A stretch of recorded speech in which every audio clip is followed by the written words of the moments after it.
Hello friends, welcome back to my channel. आज हम यहाँ पर बात करेंगे बिजनेस इकोनॉमिक्स से रिलेटेड एक न्यू टॉपिक की। अगर आप इस चैनल पर नए हैं तो प्लीज़ चैनल को सब्सक्राइब कर लीजिए, साथ ही साथ बेल आइकन पर क्लिक भी ज़रूर कीजिएगा ताकि आने वाले वीडियो का नोटिफिकेशन आप तक पहुँच जाए। और आज का जो हमारा टॉपिक है वो है marginal utility, total utility, diminishing marginal utility, cost analysis and types of cost से रिलेटेड सारे क्वेश्चंस को हम यहाँ पर डिस्कस करेंगे। और इसमें हमने जो भी क्वेश्चंस इंक्लूड किए हैं वो मोस्टली क्वेश्चंस प्रीवियस पेपर से हमने लिए हैं, जो भी प्रीवियस ईयर के पेपर में आपसे पूछे गए हैं। साथ ही साथ उन क्वेश्चंस को भी हमने इंक्लूड किया है जिससे आपका ये जो टॉपिक है उसके आपके बेसिक्स क्लियर हो पाएँ। और अगर इसके अलावा और भी क्वेश्चंस आते हैं तो इन क्वेश्चंस को समझ के आप उन क्वेश्चंस को भी ईजिली सॉल्व कर पाएँ। तो स्टार्ट करते हैं। वीडियो में लास्ट तक बने रहिएगा ताकि आप को पूरी अंडरस्टैंडिंग हो जाए इस टॉपिक की और आप सभी क्वेश्चंस को इजीली अटेम्प्ट कर पाएँ। ठीक है, स्टार्ट करते हैं। सबसे पहले यहाँ पर क्वेश्चन देखिए।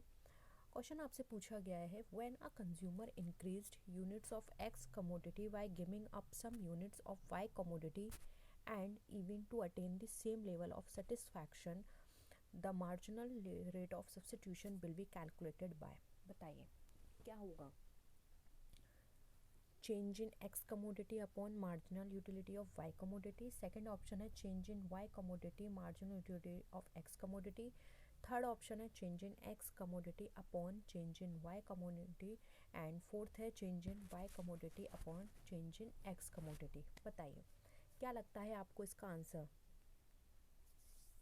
क्वेश्चन बहुत इजी है, मैं आपको सिंपल तरीके से बता देती हूँ।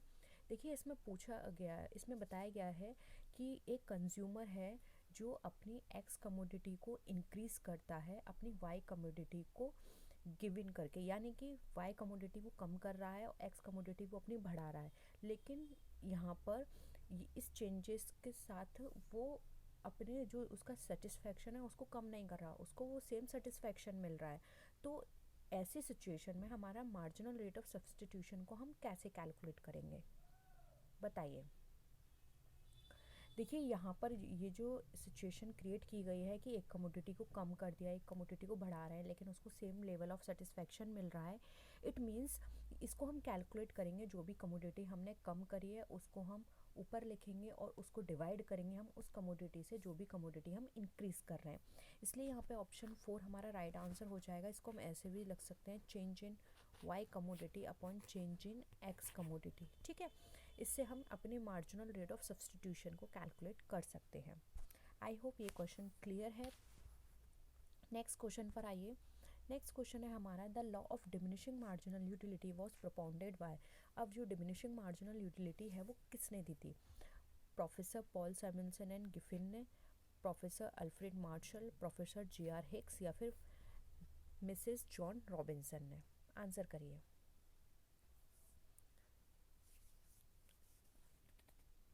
देखिए law of diminishing marginal utility का जो कॉन्सेप्ट है वो दिया था प्रोफेसर अल्फ्रेड मार्शल ने। इनके अकॉर्डिंग ये बताया गया था कि जब भी हम एडिशनल यूनिट किसी भी कमोडिटी की कंज्यूम करते हैं तो वहाँ पे हमारी जो मार्जिनल यूटिलिटी है वो हमारी कम हो जाती है। मार्जिनल यूटिलिटी हमारी हाई कब होगी, जब हम फर्स्ट यूनिट कंज्यूम करेंगे और जैसे ही हम उसको सब्सिक्वेंटली हम उसको कंज्यूम करते जाएंगे तो हमारा लेवल ऑफ सेटिस्फैक्शन कम होता चला जाएगा। फॉर एग्जांपल आप ऐसे भी समझ सकते हैं, आपको भूख लगी, आपने एक ब्रेड ली, वहाँ से आपको लेवल ऑफ सेटिस्फैक्शन हाई रहा। आपने दूसरी ब्रेड ली, वहाँ पर लेवल ऑफ सेटिस्फैक्शन आपका क्या हुआ, जो आपका पहले लेवल सेटिस्फैक्शन था उससे कम हुआ। ठीक है, यानी कि हम बोल सकते हैं कि वो हमारा डिमिनिशिंग हुआ।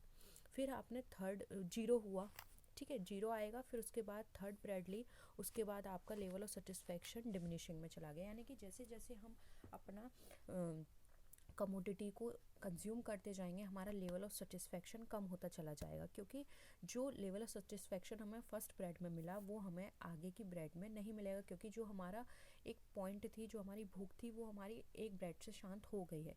अब हम उसको और भी ज़्यादा कंज्यूम करते जाएंगे तो वहाँ पे वो हमारा नेगेटिव में चला जाएगा। ठीक है, तो यहाँ पे ऑप्शन 2 राइट आंसर हो जाएगा। नेक्स्ट क्वेश्चन देखिए।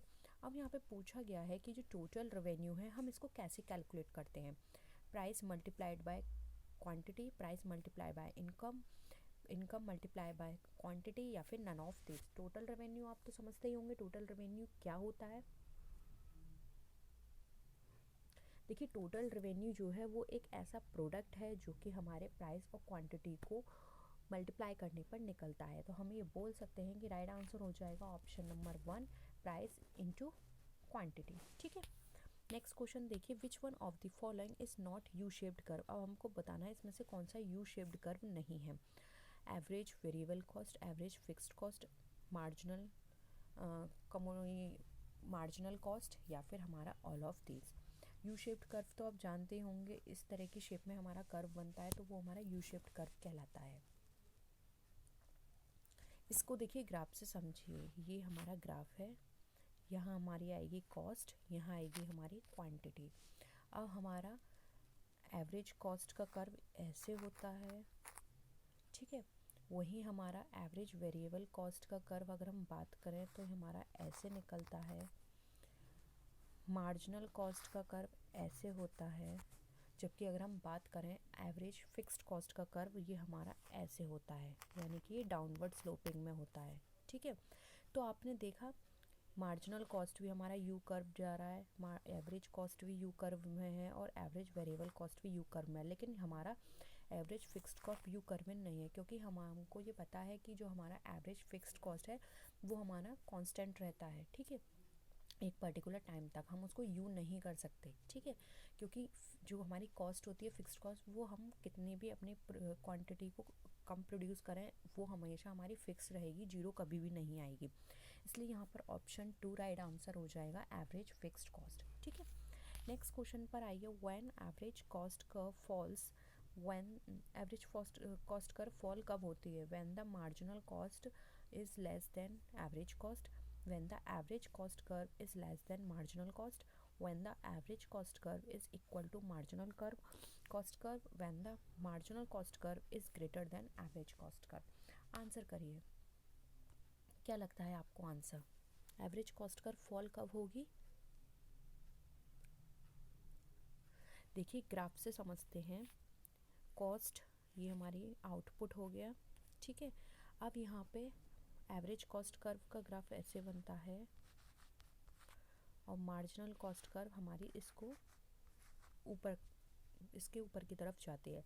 तो आपने देखा मार्जिनल कॉस्ट एवरेज कॉस्ट से क्या है, हमारी कम है। ठीक है, तो यहाँ पर हमारा राइट आंसर हो जाएगा एवरेज कॉस्ट हमारी उसका जो कर्व है फॉल होगा, क्योंकि हमारी जो मार्जिनल कॉस्ट कर्व है वो हमारी लेस देन है एवरेज कॉस्ट कर्व से, इसलिए ऑप्शन 1 हमारा राइट आंसर हो जाएगा। आई होप यहाँ तक सारे क्वेश्चंस आपको क्लियर हैं। नेक्स्ट क्वेश्चन देखिए, which one of the following is called Gossen first law. अब गॉसेन फर्स्ट लॉ यहाँ पे आपको बताना है ये क्या होता है। ऑप्शन है law of substitution, law of equi marginal utility, law of diminishing marginal utility या फिर नन ऑफ द अबव। बहुत ही फेमस लॉ है। देखिए law of diminishing marginal utility हमारे क्वेश्चन का फर्स्ट लॉ कहलाता है। ऑप्शन यहाँ पे 3 राइट आंसर हो जाएगा। इसको हम लॉ ऑफ नीड सेटिस्फेक्शन भी बोलते हैं। यहाँ पर जो हमारा कंजम्पशन है इम्पोर्टेंट होता है हमारी नीड के लिए, और ये रूल जो है यूनिवर्सल है। अब ये यूनिवर्सल क्यों है? क्योंकि ये हमारे डेली लाइफ के एक्सपीरियंस पे बेस्ड होता है। इस लॉ को दिया था H.S. गॉसेन ने, जिसको हम गॉसेन का फर्स्ट लॉ भी बोलते हैं, इसलिए ऑप्शन 3 हमारा यहाँ पे करेक्ट आंसर है। नेक्स्ट क्वेश्चन देखिए, a cost that remains constant per unit but changes with the volume of output is called fixed cost, semi variable cost, variable cost या फिर एब्सॉर्प्शन कॉस्ट। क्या होगा आंसर?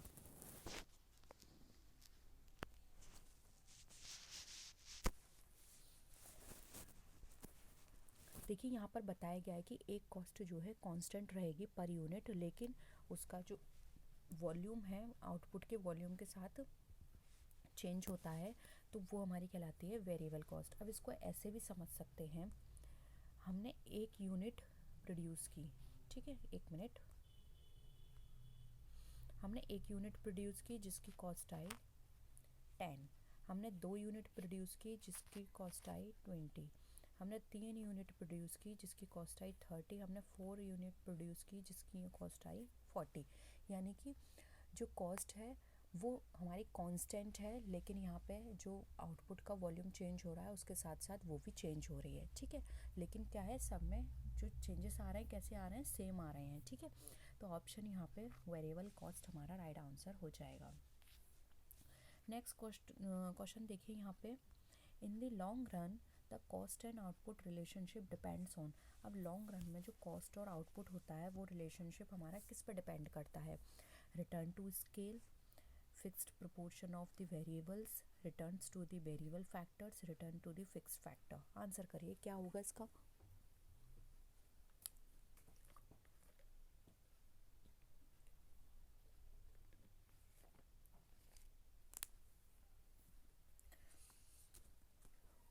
देखिए यहाँ पर अगर हम बात करें कॉस्ट और आउटपुट की लॉन्ग रन में, तो ये हमारा डिपेंड करता है रिटर्न टू स्केल पर, क्योंकि यहाँ पर आपने देखा कोई भी मीन्स प्रोडक्शन का यहाँ पे स्टेबल नहीं होता लॉन्ग रन में, क्योंकि यहाँ पर जितने भी फैक्टर्स ऑफ प्रोडक्शन हैं, जितने भी प्रोडक्शन के मेंस हैं, वो सब चेंजेबल होते हैं और उनको हम चेंज भी कर सकते हैं as per the requirement. Scale of production जो है वो हमारा चेंज होता है, क्योंकि जो भी प्रोडक्शन के मेंस हैं वो हमारे यहाँ पे वेरिएबल का काम करते हैं। इंटरनल और एक्सटर्नल सेविंग्स को हम यहाँ पे ऑब्टेन कर सकते हैं अपने प्रोडक्शन टेक्नोलॉजी में चेंज करके, डिवीज़न ऑफ लेबर करके, या फिर स्पेशलाइजेशन करते हैं। लेकिन ये जो इंटरनल और एक्सटर्नल सेविंग्स होती हैं वो हमेशा हमारी परमानेंट नहीं होती हैं, लेकिन हम ये कह सकते हैं कि आफ्टर सम टाइम जो भी हम सेविंग्स अपनी लेके चल रहे हैं वो हमारी लॉस में कन्वर्ट हो जाती हैं, ठीक है। तो इनिशियली हम वो ये बोल सकते हैं कि जो इंटरनल और एक्सटर्नल सेविंग्स हैं वो हमें इंक्रीजिंग रिटर्न टू स्केल तो देती हैं, लेकिन जब हम ये सेविंग्स हमारे लॉस में कन्वर्ट होती हैं तो ये हमें diminishing return to scale produce करती हैं। तो यहाँ पर हमारा राइट आंसर हो जाएगा रिटर्न टू स्केल, ठीक है।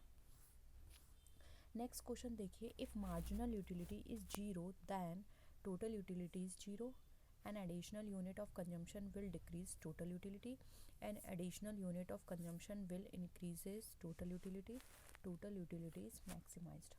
बताइए।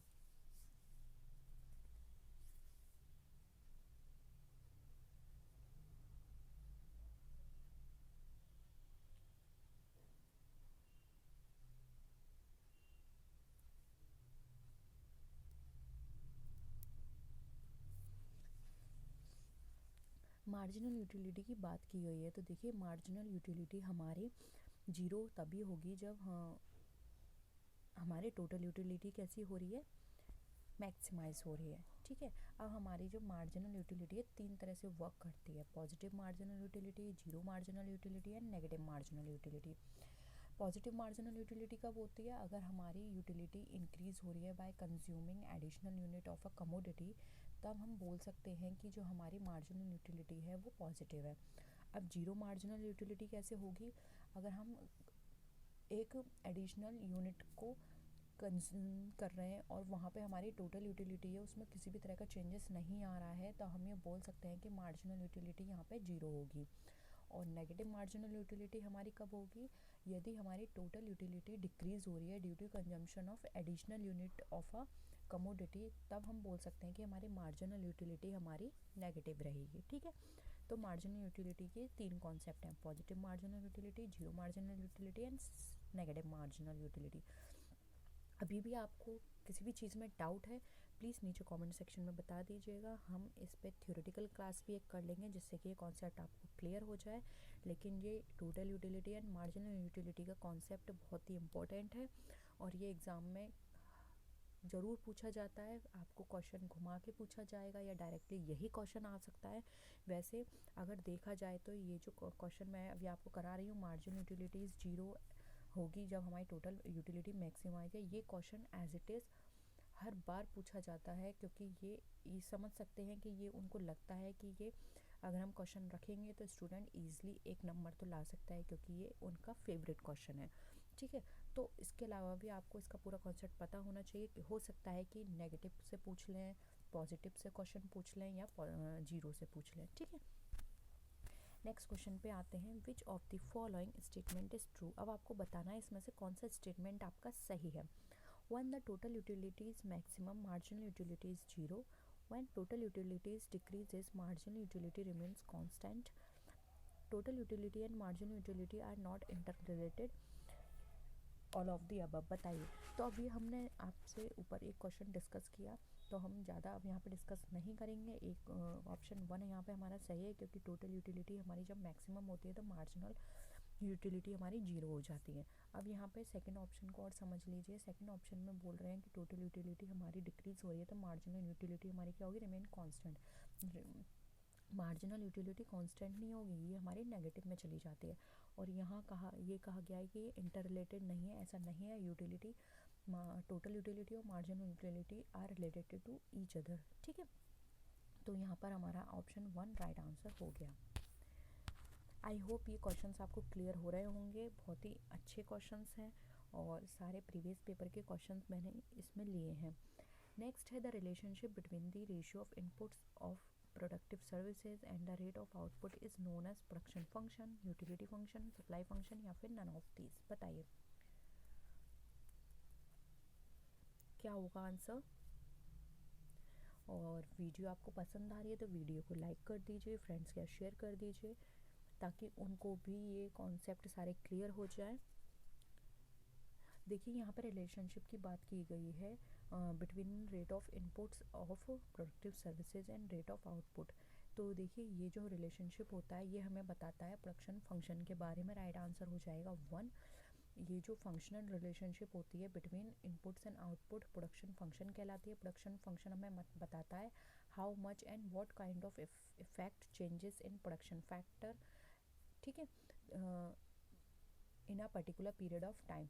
इसको हम ऐसे भी लिख सकते हैं Q X equal to function of L and K, ठीक है। नेक्स्ट क्वेश्चन देखिए, utility drive from consumption of an additional unit of a commodity of a good is called total utility, marginal utility, additional utility या फिर derived utility. तो अभी हमने पढ़ा कोई भी ऐसी यूटिलिटी जो हमारे एडिशनल यूनिट से कंजम्पशन से ड्राइव्ड हो रही है वो हम कहलाते हैं यहाँ पे मार्जिनल यूटिलिटी को, ठीक है। एडिशनल यूनिट जो भी हम कंज्यूम करेंगे उससे हमें कोई भी यूटिलिटी मिल रही है तो वो हमारी मार्जिनल यूटिलिटी कहलाती है। ऑप्शन 2 यहाँ पे हमारा राइट आंसर है। नेक्स्ट क्वेश्चन देखिए, which one of the following is not a U shaped curve. अभी हमने पहले भी बात की थी, जहाँ पर हमारी फिक्स्ड कॉस्ट आ जाती है वो हमारा वहाँ पे कर्व यू शेप्ड नहीं बनता, क्योंकि फिक्स्ड कॉस्ट किसी भी सिचुएशन में हमारी जीरो नहीं हो सकती। अगर हमारा वहाँ पे प्रोडक्शन बिल्कुल बंद है, प्रोडक्शन जीरो है, तब भी हमारी फिक्स्ड कॉस्ट आएगी ही आएगी। इसलिए यहाँ पर हमारा जो राइट आंसर हो जाएगा कि हमारा फिक्स्ड, यहाँ पे राइट आंसर क्या हो जाएगा, अभी हमने पहले भी डिस्कस किया था, बताइए।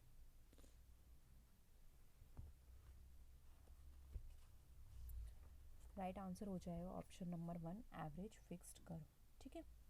नेक्स्ट आइए,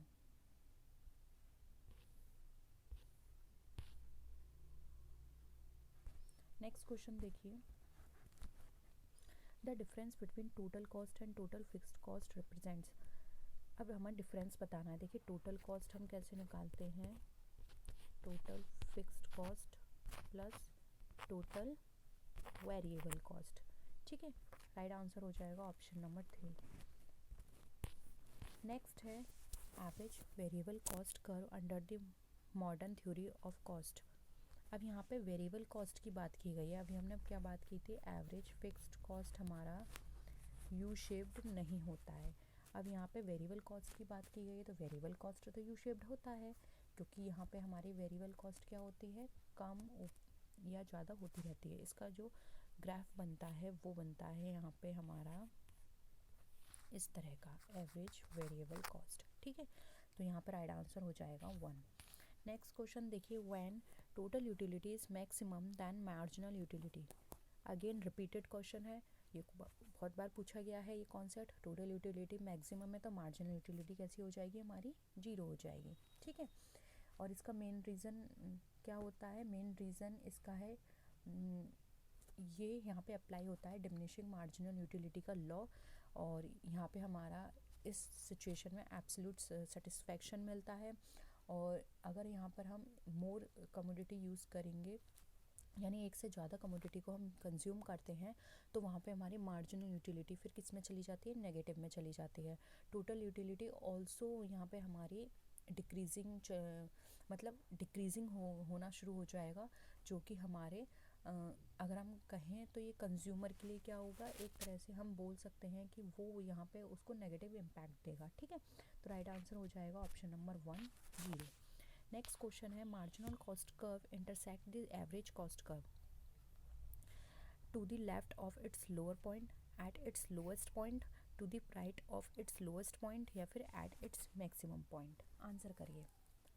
मार्जिनल कॉस्ट कर्व इंटरसेक्ट करते हैं एवरेज कॉस्ट कर्व, कहाँ पे इंटरसेक्ट करेंगे, उसके लोएस्ट पॉइंट पे। ठीक है, ऑप्शन 1 यहाँ पे राइट है। ग्राफ के थ्रू और आप यहाँ पे थोड़ा समझ लीजिए, ये हमारा ग्राफ है, ये कॉस्ट है, यहाँ पर हम लिखेंगे अपनी क्वांटिटी को। अब हमारा मार्जिनल कॉस्ट कर्व हमारा ऐसे निकलता है और एवरेज कॉस्ट कर्व हमारा ऐसे निकलता है। ये हो गया एवरेज कॉस्ट और ये हो गया मार्जिनल कॉस्ट। यहाँ पे हमारे ये दोनों चीज़ें इंटरसेक्ट हो रही हैं, ये हमारा लोएस्ट पॉइंट कहलाता है, इसलिए ऑप्शन 2 यहाँ पे राइट आंसर हो जाएगा। नेक्स्ट क्वेश्चन देखिए, what is the increase in the total cost due to production of the last unit of production called total cost, average cost, differential cost, या फिर मार्जिनल कॉस्ट। क्या होगा?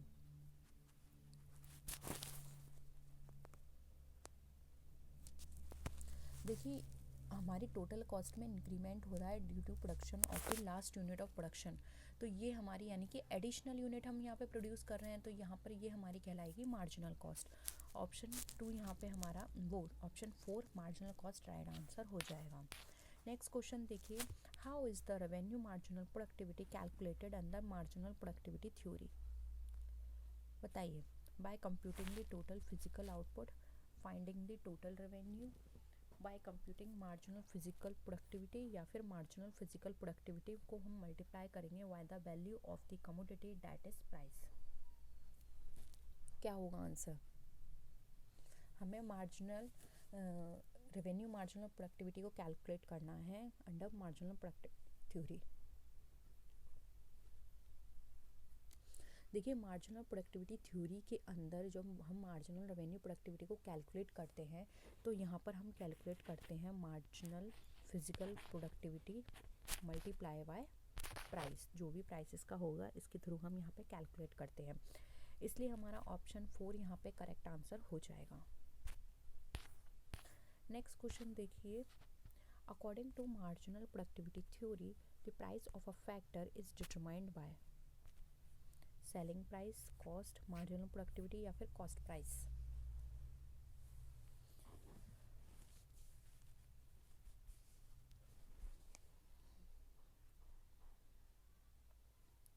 देखिए, अगर हम मार्जिनल प्रोडक्टिविटी थ्योरी की बात करें तो किसी भी फैक्टर का जो प्राइस होता है वो हम डिटरमाइन कर सकते हैं मार्जिनल प्रोडक्टिविटी उस फैक्टर के मार्जिनल प्रोडक्टिविटी के द्वारा।